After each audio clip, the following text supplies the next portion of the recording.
Good afternoon बच्चों। शिक्षा सहारा UP YouTube channel में आपका स्वागत है। आज मैं कक्षा 10वीं का रसायन विज्ञान अध्याय 1 आप लोगों को पढ़ाऊंगा और इस अध्याय में हम सीखेंगे कि रासायनिक परिवर्तन क्या होते हैं, रासायनिक अभिक्रिया को कैसे पहचानें, रासायनिक समीकरण लिखना और संतुलित करना, ये सब सारी चीज़ें इस अध्याय में हम सीखेंगे। तो आइए चलते हैं और पढ़ते हैं।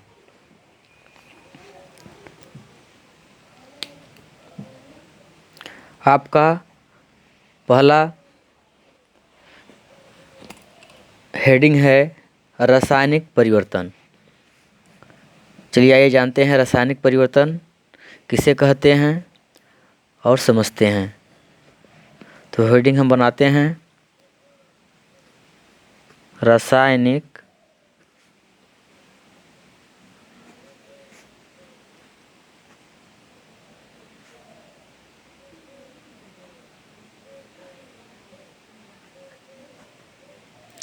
परिवर्तन।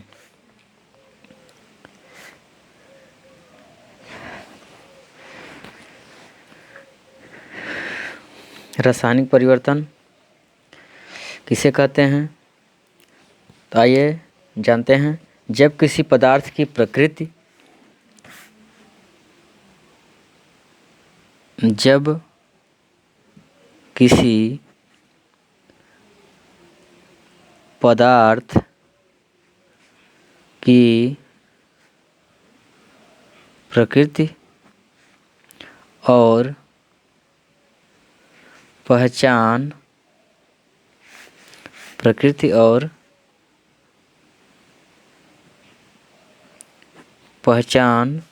बदल जाती है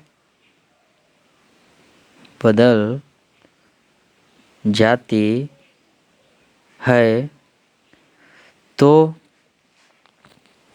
हम कह सकते हैं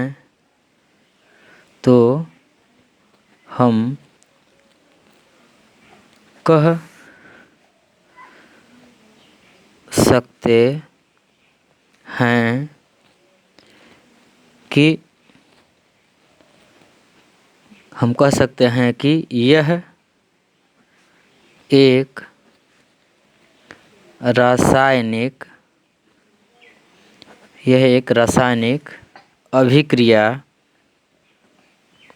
यह एक रासायनिक अभिक्रिया हुई है। इस प्रकार से रासायनिक परिवर्तन को हम समझ सकते हैं कि जब किसी पदार्थ की प्रकृति और पहचान बदल जाती है तो हम कह सकते हैं कि यह एक रासायनिक अभिक्रिया हुई है। नोट, इसमें हमें क्या जानना जरूरी है। इसमें हमें जानना यह जरूरी है, जैसे कि मान लीजिए, नोट हमें याद रखना है इसको। भौतिक परिवर्तन में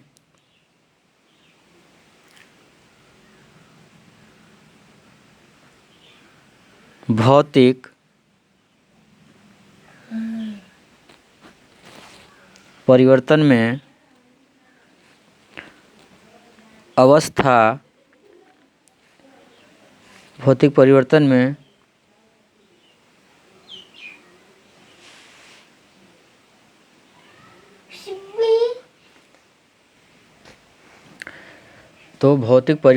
में अवस्था,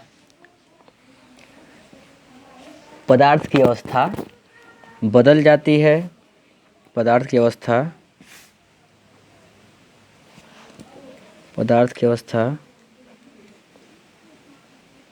बदल जाती है,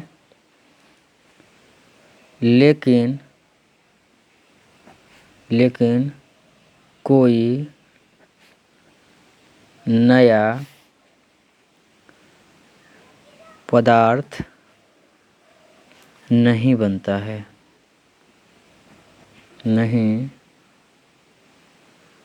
बनता है। ठीक है, आप लोगों को यह याद रखना है कि रासायनिक परिवर्तन में जो है नए उत्पाद बनते हैं, पदार्थ की अवस्था बदलती है तो नए उत्पाद बनते हैं, लेकिन भौतिक परिवर्तन में ऐसा नहीं होता है। उसकी अवस्था तो बदल जाती है लेकिन कोई नया पदार्थ इसमें नहीं बनता है। आइए दैनिक जीवन में होने वाले उदाहरणों को समझते हैं। हम लिख लेते हैं यहाँ पे अपना क्या कि दैनिक जीवन के उदाहरण। ठीक है, आइए देखते हैं कौन कौन से उदाहरण हैं। आपके उदाहरण में हम आपको 5 उदाहरण देते हैं,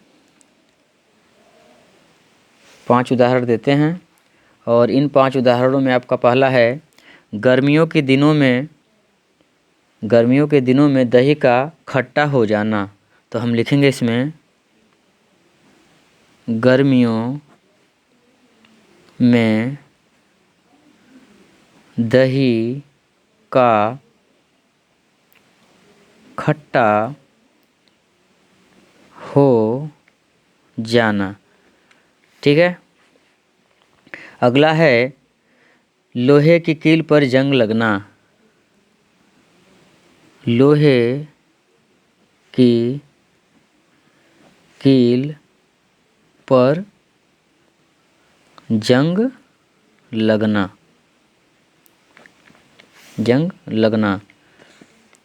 अगला है भोजन का पकना। अगला है हमारे शरीर में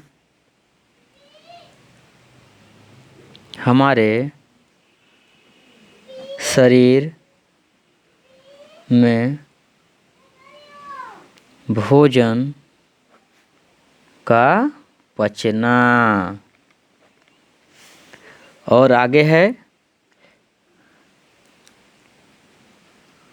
हमारा क्या लेना, सांस लेना। ये भी जो है परिवर्तन का ही एक रूप है। ठीक है, इस प्रकार से जो है हम रासायनिक और भौतिक परिवर्तन को समझ सकते हैं। ये जितने भी आपने उदाहरण लिखा है, ठीक है, ये इन्हीं के उदाहरण हैं। ठीक है, आगे हम पढ़ते हैं। आगे है आपका रासायनिक अभिक्रिया के प्रेक्षण, यानी कि इसमें हम प्रेक्षण के आधार पर मतलब ये है कि इसमें हम ये सब जानना चाहते हैं कि कैसे पता चलेगा कि अभिक्रिया हुई है या नहीं हुई है। हम ये कैसे पता लगाएंगे कि पदार्थ में अभिक्रिया हुई है या नहीं हुई है। ठीक है, तो आइए हम बनाते हैं हेडिंग और लिखते हैं आपका रासायनिक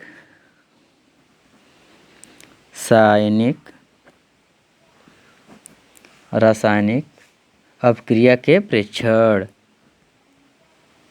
अभिक्रिया के प्रेक्षण। ठीक है, इसमें हम ये जानने का प्रयास करेंगे कि जो रासायनिक अभिक्रिया हो रही है इसका पता कैसे लगाएं। ठीक है, तो चलिए, और लिख भी सकते हैं कि नीचे कैसे पता चलेगा कि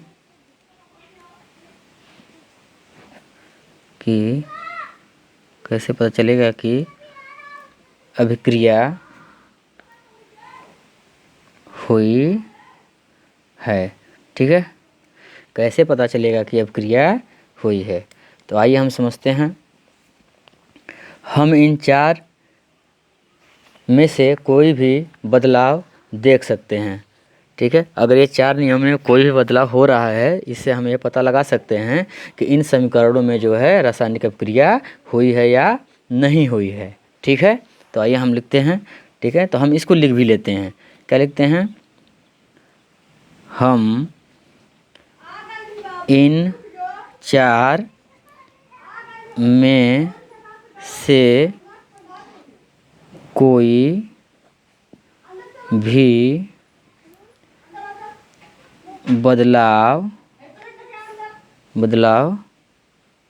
देख सकते हैं। ठीक है, आइए देखते हैं कौन से बदलाव देखने को मिलते हैं। पहला है आपका अवस्था में परिवर्तन। पहला बदलाव क्या देखने को मिलेगा हमको?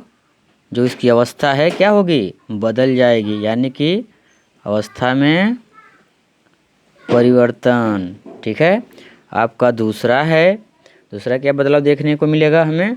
दूसरा देखने को मिलेगा पदार्थ का जो रंग है वो रंग क्या हो जाएगा? बदल जाएगा, यानी कि रंग में परिवर्तन। ठीक है, और अगला है आपका और क्या देखने को मिलेगा? गैस का निकास बोलें या उत्सर्जन बोल सकते हैं, निकास या उत्सर्जन। ठीक है, उत्सर्जन। अगर ये तीनों क्रिया हमें पदार्थ में देखने को मिल रही हैं तो इससे हम यह कह सकते हैं कि उसमें वो परिवर्तन हुआ है। उसकी अवस्था में अगर परिवर्तन हो जाता है तो, या उसके रंग में परिवर्तन हो जाता है, या गैस का निकलना या गैस का उत्सर्जन हो जाता है, इन सभी तीनों क्रियाओं में जो है अगर हमें पदार्थ में देखने को मिलती हैं तो हम यह कह सकते हैं कि इसमें जो है रासायनिक परिवर्तन हुआ है। ठीक है, आपका अगला हेडिंग है, आइए देखते हैं अगला हेडिंग क्या है। आपका अगला हेडिंग है रासायनिक समीकरण। ठीक है, आपका अगला हेडिंग है, हम इधर लिख देते हैं। आपका अगला हेडिंग है रासायनिक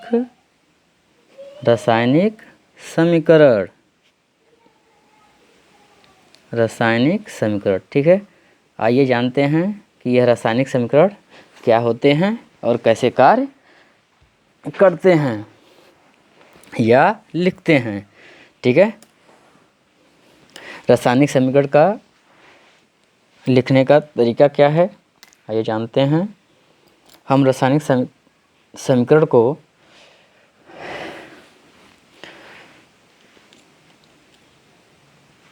आइए यहाँ पे लिखते हैं।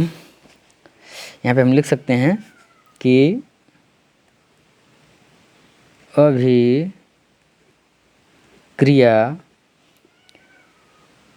अभिक्रिया को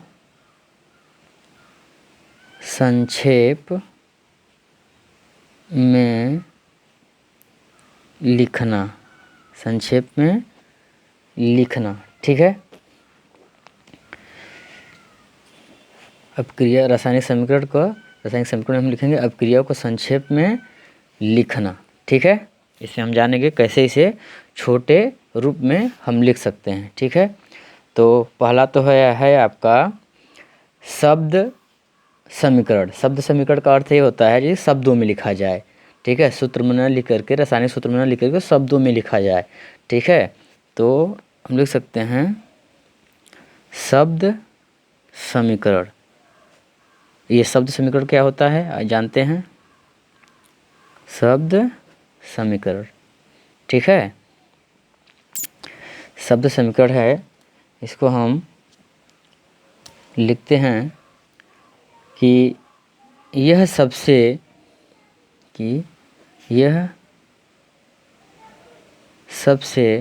सरल तरीका है। यह जो है रासायनिक समीकरण लिखने का सबसे सरल तरीका है। उदाहरण से हम समझते हैं किस प्रकार से। उदाहरण लिख लेते हैं, जैसे मैग्नीशियम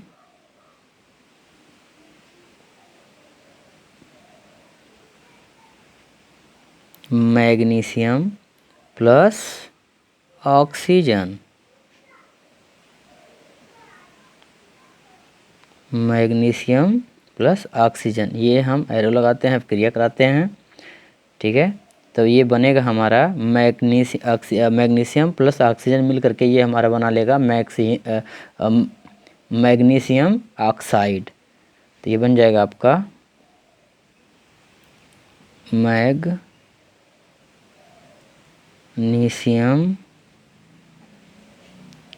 ऑक्साइड ठीक है। यहाँ पे हमें यहाँ लिखना चाहिए था, लेकिन ठीक है यहीं पे लिख दिए हैं, आप समझ जाइएगा। मैग्नीशियम प्लस ऑक्सीजन को मिलाएंगे, एरो लगाते हैं, अब क्रिया कराते हैं, तो ये बनेगा मैग्नीशियम ऑक्साइड, ठीक है। ये शब्द में लिखा गया है। अगर इसी को हम अगर रासायनिक सूत्र में परिवर्तित कर दें, ठीक है, संकेत में लिख दें, तो यही हमारा रासायनिक उसके रूप में हो जाएगा, ठीक है। अगला है, अब इसमें हम जानते हैं कि कौन से पद को हम अभिकारक कहते हैं और किस पद को हम उत्पाद कहते हैं, ठीक है। पदार्थ में किस पद को हम जो है अभिकारक कहेंगे और किस पद को हम जो है उत्पाद कहेंगे, ठीक है।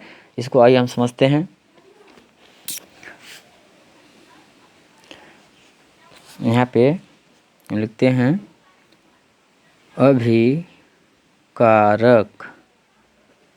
अभिकारक, ठीक है।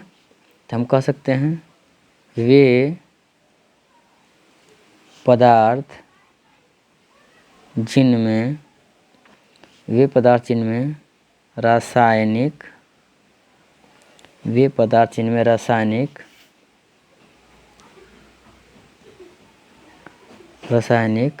परिवर्तन होता है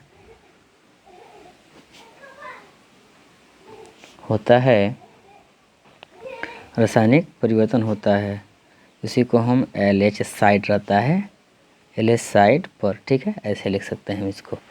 हो गया। ये अभिकारक वे होते हैं, वे पदार्थ जिनमें रासायनिक परिवर्तन होता है, ठीक है, वो लेफ्ट साइड रहते हैं, ठीक है, इसे हम ध्यान देंगे, ठीक है। और जो उत्पाद होता है, दूसरी हम हेडिंग डालेंगे उत्पाद, जो उत्पाद बनता है, यानी कि रासायनिक समीकरण होने के बाद जो नया पदार्थ निकलता है, ठीक है, उसी को उत्पाद बोलते हैं। तो हम लिखेंगे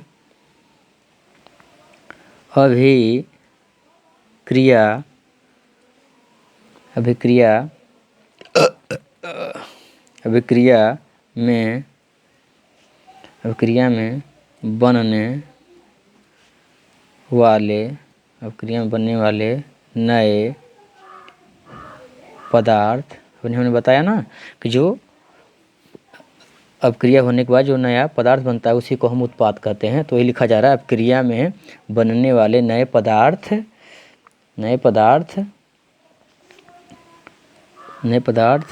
को क्या कहते हैं? उत्पाद कहते हैं, ठीक है। और ये कहाँ होता है? RH साइड पर, ठीक है, यानी कि कहाँ रहेगा? राइट हैंड, ठीक है, साइड ये रहेगा। तो हम आपको संकेत दे देते हैं, मान लो इस प्रकार से होगा अभिकारक, ठीक है, अभिकारक इधर होता है और ये उत्पाद जो है इधर होता है, उत्पाद, ठीक है। जैसे हमने यहीं पे लिखा ना मैग्नीशियम प्लस ऑक्सीजन, तो ये आपके अभिकारक हो गए। और उसका समीकरण जो हमने कराया है, ठीक है, रिएक्शन, तो ये बन गया है मैग्नीशियम ऑक्साइड। तो ये जो नया पदार्थ बन के निकला है इसी को हम उत्पाद कहते हैं, ठीक है। इसीलिए जो है इस प्रकार से हमने इसको संकेत में बता दिया है, ठीक है। तो ये समझ गए आप। और इसके बाद जो है अगली हेडिंग है आपकी रासायनिक समीकरण लिखना। अब ये रासायनिक समीकरण किस प्रकार से लिखा जाता है, आइए हम उसको समझते हैं और जानते हैं बहुत ही सरल तरीके से, ठीक है। हम हेडिंग बना लेते हैं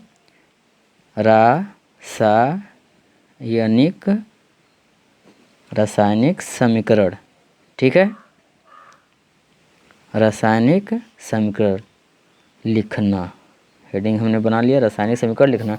अब किस प्रकार से रासायनिक समीकरण लिखा जाता है, ठीक है। आइए हम इसको समझते हैं। हम बहुत धीरे धीरे और सब कुछ लेकर चलेंगे, आपको सब कुछ सिखाएंगे। बस आप हमारे यूट्यूब चैनल